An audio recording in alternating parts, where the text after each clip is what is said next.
بسم اللہ الرحمن الرحیم۔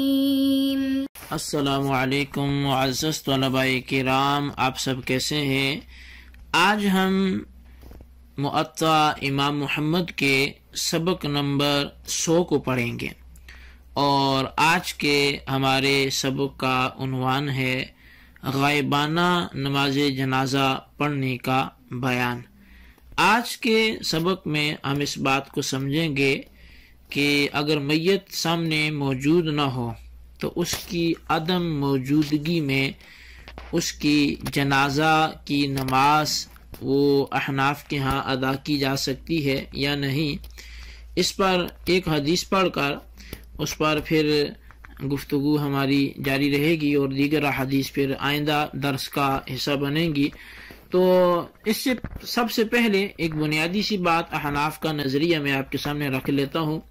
وہ یہی ہے کہ احناف کے نزدیک غائبانہ نماز جنازہ وہ جائز نہیں ہے، یعنی جب تک میت یا اس کا کوئی جو سامنے موجود نہ ہو تو غائبانہ نماز جائز نہیں ہے۔ تفصیل ہم باقاعدہ سبق میں بیان کرتے ہیں، ابھی جو ہے وہ باقاعدہ عبارت پڑھ کے اس کا ترجمہ کرتے ہیں۔ باب الصلاۃ علی المیت بعدما یدفن، یہ باب ہے میت پر نماز کے حوالے سے بعد اس کے کہ میت کو دفن کر دیا جائے۔ اخبرنا مالک اخبر ابن شہاب عن سعید بن المسیب ان رسول اللہ صلی اللہ علیہ وسلم نعى النجاشی فی اليوم الذي مات فیہ فخرج بهم إلى المصلى فصف بهم وكبر عليه 4 تکبیرات۔ امام محمد رحمۃ اللہ علیہ بیان کرتے ہیں کہ ہمیں امام مالک نے حضرت ابن شہاب سے اور انہوں نے حضرت سعید بن مسیب رضی اللہ تعالی عنہ سے جو ہے ان کے حوالے سے خبر دی کہ نبی علیہ الصلوۃ والسلام نے نجاشی بادشاہ کے فوت ہونے کی اسی دن جو ہے وہ خبر دی، یعنی کہ نبی علیہ الصلوۃ والسلام کو حضرت سعید بن مسیب رضی اللہ تعالیٰ عنہ نے یہ خبر دی کہ ابن شہاب کو کہ حضور علیہ الصلوۃ والسلام نے نجاشی کے فوت ہونے کی اسی دن خبر دی جس دن وہ فوت ہوا۔ تو آپ صلی اللہ علیہ وسلم لوگوں کے ساتھ جنازگاہ کی طرف تشریف لے گئے اور پھر لوگوں کی صفیں بھی بندھوائیں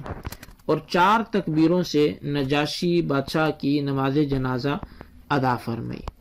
اب یہ ایک مرفوع حدیث پاک ہے، اور اس سے استدلال وہ اس بات پر کیا جاتا ہے کہ نبی علیہ الصلوۃ والسلام نے نجاشی بادشاہ کی نماز جنازہ ادا فرمائی، حالانکہ وہ نجاشی جو بادشاہ تھا وہ تو اپنے ملک میں تھا اور وہ یہاں پر تو تھا ہی نہیں، اور اس کی عدم موجودگی میں نبی علیہ الصلوۃ والسلام نے نماز جنازہ ادا کر کے یہ بتا دیا کہ غائبانہ نماز جنازہ ادا کرنا جائز ہے۔ تو اب کسی کی غائبانہ نماز جنازہ پڑھنا وہ حدیث کی وجہ سے ثابت ہو گیا، تو اسی سے قیاس کر کے پھر لوگ جو ہے وہ غائبانہ نماز جنازہ پڑھنے کے قائل ہو گئے، اور احناف کے مسلک کے بارے میں طعن و تشنیع کا شکار ہو گئے، جبکہ احناف کا مسلک اس بارے میں وہ یہ ہے کہ جب تک میت یا کوئی جز میت کا وہ سامنے موجود نہ ہو تو نماز جنازہ ادا کرنا وہ شرعاً درست نہیں ہے۔ نبی علیہ الصلوۃ والسلام کا البتہ نجاشی بادشاہ کی نماز جنازہ غائبانہ ادا کرنے کے حوالے سے احادیث میں وہ مختلف وجوہات مذکور ہیں، تو ان کو ہم تفصیل سے ذکر کرتے ہیں۔ پہلی یہ ہے کہ نجاشی کی میت اور نبی علیہ الصلوۃ والسلام کے درمیان جتنے پردے تھے وہ اللہ نے اٹھا دیے۔ اب جب پردے اٹھا دیے تو نجاشی بادشاہ کی میت رسول اللہ صلی اللہ علیہ وسلم کے سامنے تھی،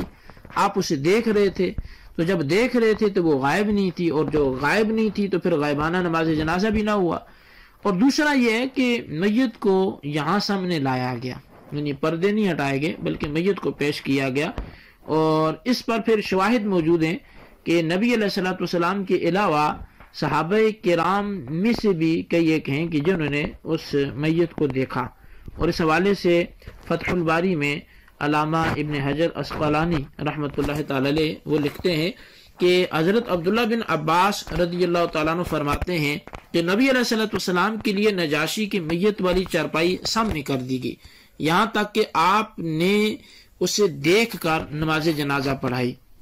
اسی طرح عمران بن حسین سے ابن حبان نے روایت کی کہ حضور صلی اللہ علیہ وسلم کھڑے ہوئے اور صحابہ کرام نے آپ کے پیچھے صفیں باندھی، اور ان تمام صحابہ کرام کا بھی یہی یقین تھا کہ نجاشی کا جنازہ یعنی میت جو ہے وہ نبی علیہ الصلوۃ والسلام کے سامنے ہے۔ اسی طرح یحییٰ جو ہے وہ بیان کرتے ہیں کہ ہم نے نبی علیہ الصلوۃ والسلام کے پیچھے نماز پڑھی اور ہم یقین سے سمجھتے تھے کہ میت ہمارے سامنے موجود ہے۔ اسی طرح یہ مجموع الزوائد کی حدیث پاک ہے جو حضرت حذیفہ ابن سعید رضی اللہ تعالیٰ عنہ کے حوالے سے ہے کہ وہ بیان کرتے ہیں کہ نبی علیہ الصلوۃ والسلام کو نجاشی کے انتقال کی خبر ملی تو آپ نے اپنے صحابہ سے فرمایا کہ تمہارا بھائی نجاشی فوت ہو گیا ہے،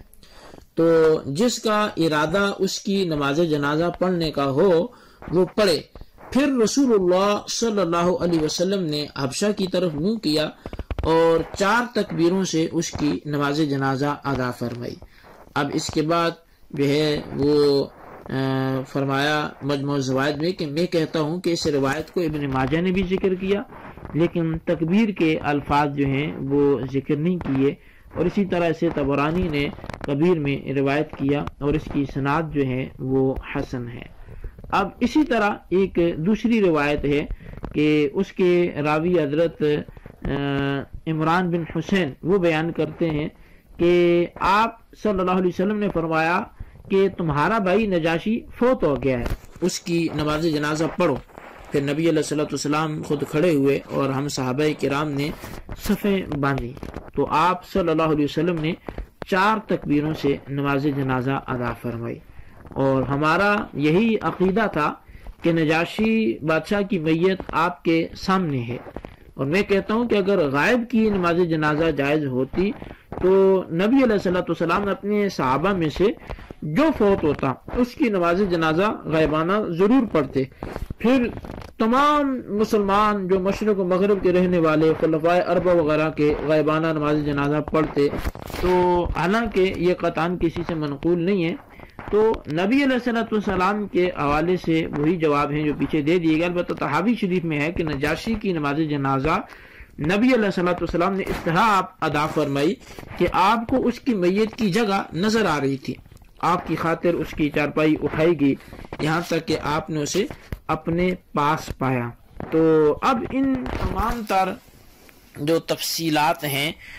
ان سے یہ واضح ہو گیا کہ نجاشی کی نماز جنازہ وہ اس طرح ادا کی گئی ہے کہ موجود تمام صحابہ کرام یا تو اس کی میت کو اپنے سامنے دیکھ رہے تھے یا ان کی نظروں سے تو وہ اوجھل تھی، لیکن نبی اکرم صلی اللہ علیہ وسلم کے سامنے تھی۔ ان دونوں صورتوں میں بہرحال نجاشی کی میت نبی علیہ السلام کے سامنے تھی جو امامت فرما رہے تھے، لہٰذا اسے غائبانہ نماز جنازہ کہنا یہ تو قطعاً وہ درست ہی نہیں ہے۔ اور ہم بھی یہی کہتے ہیں کہ میت یا اس کے جسم کا اکثر حصہ امام کے سامنے ہونا یہ ضروری ہے۔ نجاشی کے اس واقعے کے بعد یہاں جو ہے یہ چیز، اس کی تعویلات اور اس کے جوابات کے بعد یہ چیز واضح ہو جانی چاہیے کہ جو چیز نبی علیہ السلام کے خواص میں سے ہے اور وہ نبی علیہ السلام کی خصوصیات میں سے اسے گنا گیا تو وہ امت کے لیے کسی بھی طرح سے درست نہیں ہے، اور نبی علیہ السلام کے خواص کو دلیلیں بنا کے اب امت اپنے لیے استدلال کرے، وہاں تو ان کے سامنے جنازہ رکھ دیا گیا یا ان کی نظروں کے سامنے سے پردوں کو ہٹا لیا گیا اور وہ تو دیکھ کر جنازہ پڑھ رہے تھے یا پڑھا رہے تھے، تو یہ تو نبی علیہ السلام کی خصوصیت ہے۔ تو اس لیے ایسے واقعات پر قیاس درست نہ ہونے کی وجہ سے